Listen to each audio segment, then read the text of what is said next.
بسم اللہ الرحمن الرحیم۔ ناظرین السلام علیکم، میں ہوں آپ کا میزبان صابر شاکر، وفاقی دارالحکومت اسلام آباد سے۔ آج ہے 27 رمضان المبارک اور 27ویں کی شب ختم ہو چکی، اور امید ہے آپ سب لوگوں نے بھرپور عبادت کی ہوگی اور دعائیں مانگی ہوں گی۔ اللہ تعالیٰ سب کی دعائیں قبول کرے۔ تو 27 رمضان المبارک پاکستان اور پاکستانیوں کے لیے بھی ایک خاص طور پہ امپورٹنٹ ہے، اہم ہے، اور وہ اس وجہ سے ہے کہ پاکستان بھی 27 رمضان المبارک کو ہی وجود میں آیا تھا، آزاد ہوا تھا۔ تو 14 اگست 1947 کو 27 رمضان المبارک تھی۔ تو اس طریقے سے اسلامی کیلنڈر کے مطابق آج ہمارا یوم آزادی بھی ہے۔ تو اس لیے میں آپ سب کو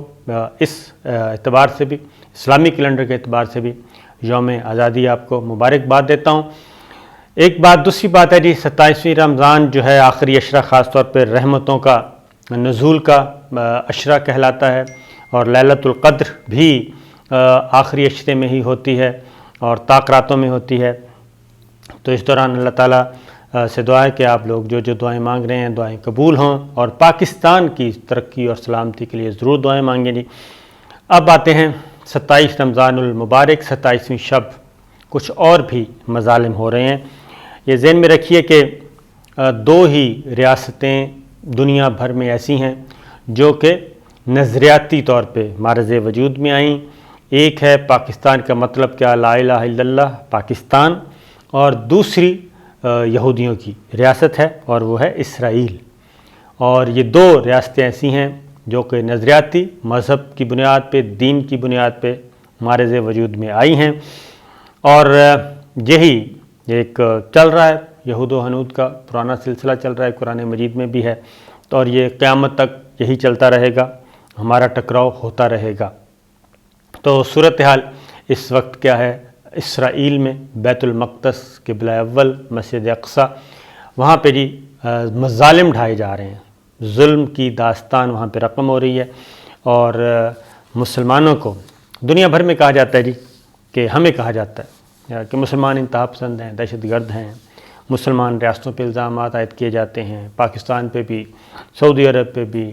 باقی ملکوں پہ بھی اعتراضات لگائے جاتے ہیں کہ یہ کر دیا، وہ کر دیا،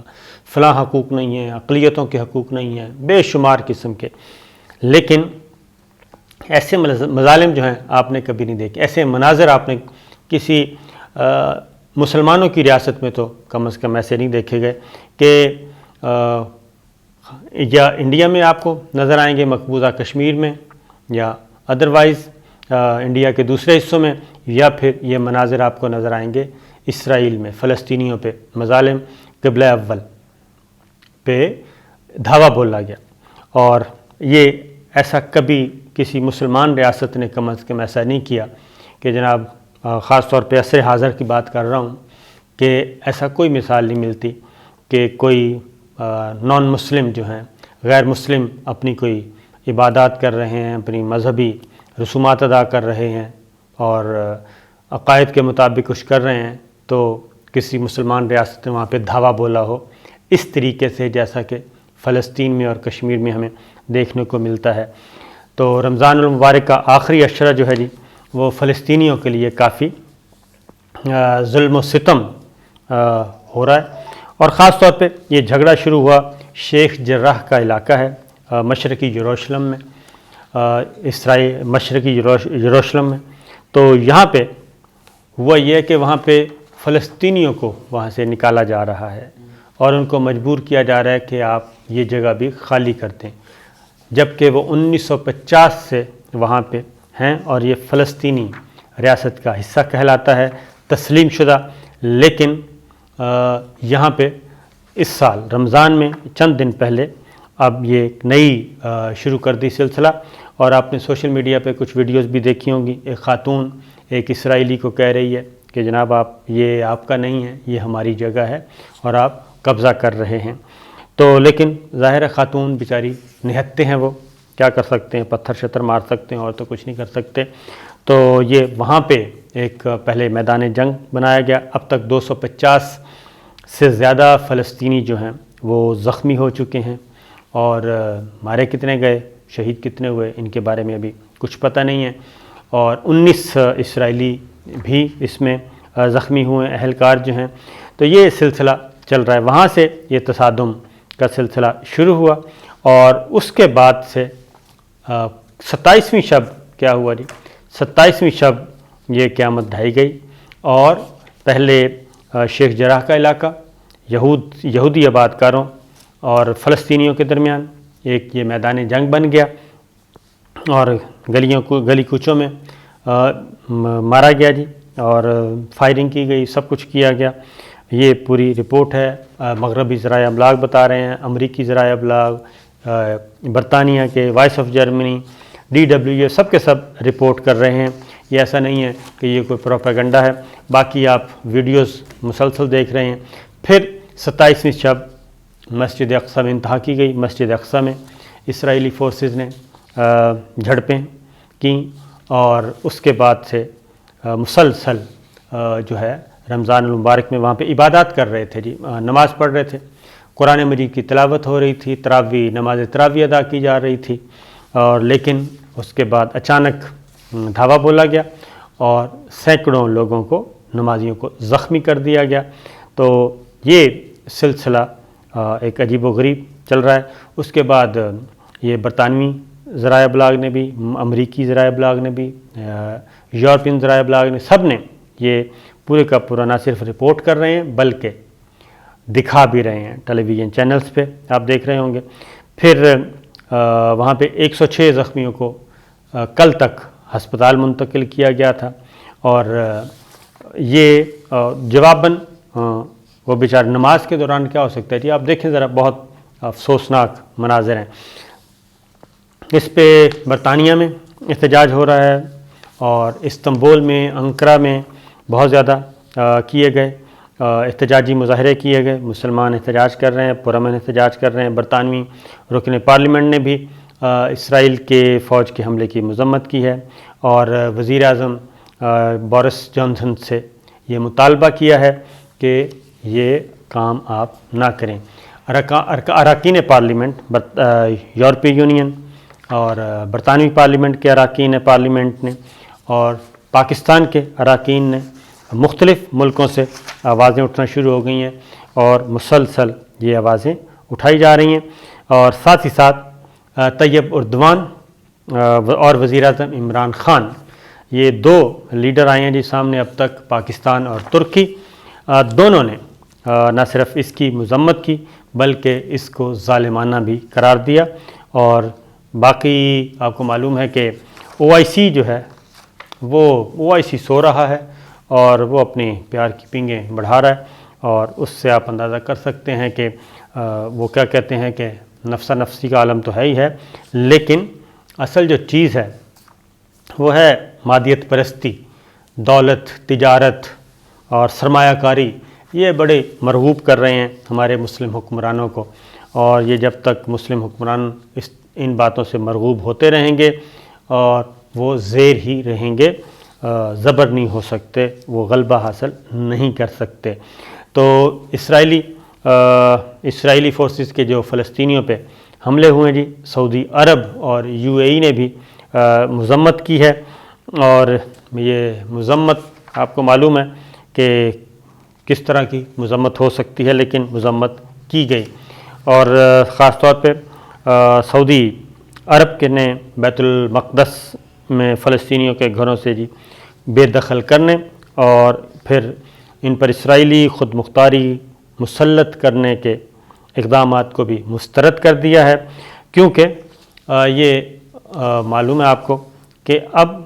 اسرائیل جو ہے مزید انخلا کر رہا ہے فلسطینیوں کا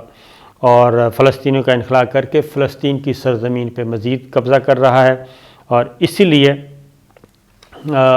جیسی وہ پیش قدمی کرتا ہے تو ظاہر ہے مزاحمت بھی ہوتی ہے اور مزاحمت کے نتیجے میں پھر یہ جو کچھ ظلم و ستم ہم دیکھتے ہیں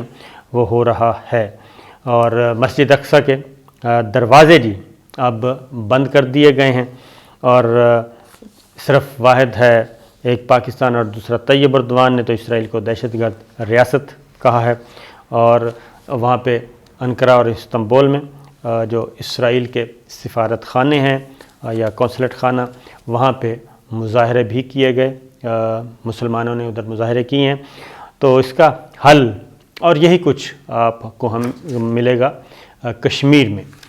مقبوضہ کشمیر میں بھی کم و بیش نہیں بلکہ یہی سچویشن ہے۔ وہاں پہ تو مسجدیں بند کی گئی ہیں، وہاں پہ تو نماز عید بھی ادا نہیں کرنے دی گئی، نماز جمعہ تو خیر چھوڑ ہی دیں، باقی نمازیں تو وہ تو کیا انہوں نے ادا کرنے دینا ہے، عید کی نمازیں بھی نہیں پڑھنے دے رہے، اور اس وقت بھی مقبوضہ وادی میں تراویح نہیں ہو رہی، لاک ڈاؤن مسلسل کیا ہوا ہے، بلکہ کرفیو بھی زیادہ سخت ہے 5 اگست 2019 سے لے کے آج تک، اور وہاں پہ بھی یہی کچھ ہو رہا ہے۔ انڈیا میں تو خیر بہت ہی بری حالت ہے منارٹیز کی، گولڈن ٹیمپل آپ کو یاد ہے، سکھوں کے ساتھ بھی انہوں نے یہی کچھ کیا تھا۔ ایک خبر جاتے جاتے ایک اور بھی آپ سے شیئر کر لوں، اور وہ ہے جی کہ افغانستان کا معاملہ بدستور گڑبڑ ہے، اور اب افغانستان کی صورتحال خراب سے خراب تر ہو رہی ہے، اور طالبان امن معاہدے کو مسترد کرتے ہیں تو امریکہ افغانستان کے ساتھ کھڑا ہوگا، اور اب امریکہ کی طرف سے یہ سٹیٹمنٹ آئی ہے کہ طالبان نے اگر امن معاہدے کی خلاف ورزیاں کیں تو امریکی فوج واپس بھی آ سکتی ہے۔ زلمے خلیل زاد نے یہ افغان عوام کو یقین دلایا، افغان حکومت کو، اور انہوں نے کہا جی ہم افغان عوام کے ساتھ ہیں، امریکی فوج افغان عوام کے ساتھ ہے اور اس کا تحفظ کرے گی، اور اس لیے 11 ستمبر تک انخلا جاری رہے گا، لیکن اگر اس دوران کوئی گڑبڑ ہوئی تو پھر انہوں نے کہا کہ امریکی فوج واپس بھی آ سکتی ہے، اور یہ ایک سچویشن تھی۔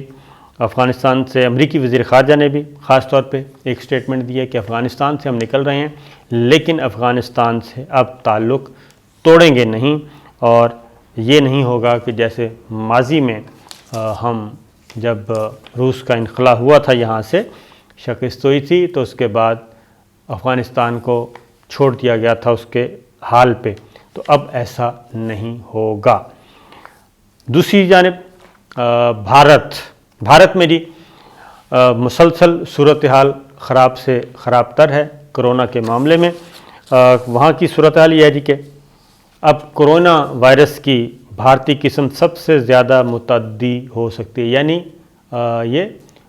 وہ وبائی مرض ہے، یعنی کہ ایک سے دوسرے کو، دوسرے سے تیسرے کو، یہ وائرس سب سے زیادہ خطرناک وہ کہتے ہیں جی ہو سکتا ہے۔ بھارت کا وائرس بلکہ ہو چکا ہے، اور یہ بہت تیزی سے پھیلے گا، اور نہ صرف پھیلے گا بلکہ مزید یہ خطرناک ہوگا، اور یہ جلدی ختم ہونے والا نہیں ہے، کیونکہ یہ ماضی کے جو وائرس تھے وہ زیادہ متعدی نہیں تھے، یعنی کہ وہ زیادہ ایک دوسرے سے نہیں لگتے تھے، لیکن یہ تبدیل شدہ وائرس ہے، اور یہ اس وقت تک جتنے بھی وائرس ہیں سب سے زیادہ خطرناک ہے۔ کہنے کا مطلب یہ ہے کہ جو انڈیا کی سچویشن ہے وہ عالمی ادارہ صحت نے بھی کہا، متنبع کیا ہے کہ یہ گڑبڑ ہو گئی اور مزید خراب رہے گی، کیونکہ اب مسلسل جو ہیں وہ 4.25 لاکھ 4.5 لاکھ پازیٹیو کیسز آ رہے ہیں، اور ساتھ ساتھ اب کیا ہوا جی کھلاڑی چھوڑ چکے ہیں، پلیئرز جو ہیں انٹرنیشنل پلیئرز، یعنی کہ بھارتی پلیئرز جو انٹرنیشنل پلیئرز کہلاتے ہیں مختلف کھیلوں کے، وہ بھارت چھوڑ چکے ہیں، اور فلمی دنیا کے لوگ پہلے ہی جا چکے ہیں۔ اس کے بعد کھلاڑیوں کے ساتھ ساتھ اب سفارتکار بھی، ڈپلومیٹس جو ہیں وہ بھی اپنے اپنے ملکوں کو روانہ ہو گئے ہیں، اور بھارت میں اب سفارتکار بھی نہیں رہے، یعنی بہت محدود کر دیا گیا ہے۔ تمام مغربی ممالک نے، امریکہ نے، یورپین کنٹریز نے، مسلم کنٹریز نے اپنے اپنے سفارتکاروں کو ملک چھوڑنے کا، انڈیا چھوڑنے کا ہدایت نامہ جاری کر دیا ہے کہ منیمم سٹاف رہے، اور وہ بھی اپنے آپ کو سفارت خانے تک محدود رکھے۔ تو یہ ایک نیا خطرناک معاملہ آ گیا ہے۔ یہ مختلف ممالک، پولینڈ کی وزارت خارجہ کا ایک بیان ہے جی، انہوں نے بھی کہا ہے کہ یہ ہم نے آپشن استعمال کر لیا ہے، باقی تمام وہاں پہ جو دیکھے جا رہے ہیں وہ سب کے سب ایسے ہی، کیونکہ اب وہاں پہ ڈپلومیٹس کی بھی ڈیتھ ہونا شروع ہو گئی تھی، لہذا انڈیا جو ہے وہ مزید خطرناک ملکوں کی لسٹ میں شامل ہو سکتا ہے۔ اور ظاہر ہے جی جب آپ سفارت خانے بند ہو جائیں گے تو اس کے بعد یہی کچھ ہوگا، اور اس کی ذمہ داری جو ہے اب بھارتی میڈیا بھی مودی کے بارے میں کھل کے آ رہا ہے، اور نہ صرف کھل کے آ رہا ہے بلکہ ان کا چہرہ آئینے میں دکھا رہا ہے۔ اور جبکہ تیسری جانب یہ ہے کہ مغربی ممالک بیک آواز یہ کہہ رہے ہیں کہ یہ سب صورتحال کا کرتا دھرتا اور ذمہ دار صرف اور صرف نریندر مودی ہے، جس نے ایک ذاتی مفاد کی خاطر، سیاسی مفاد کی خاطر 1.25 ارب کا ملک جو ہے وہ موت کے منہ میں دھکیل دیا ہے۔ اجازت دیجیے، اللہ حافظ۔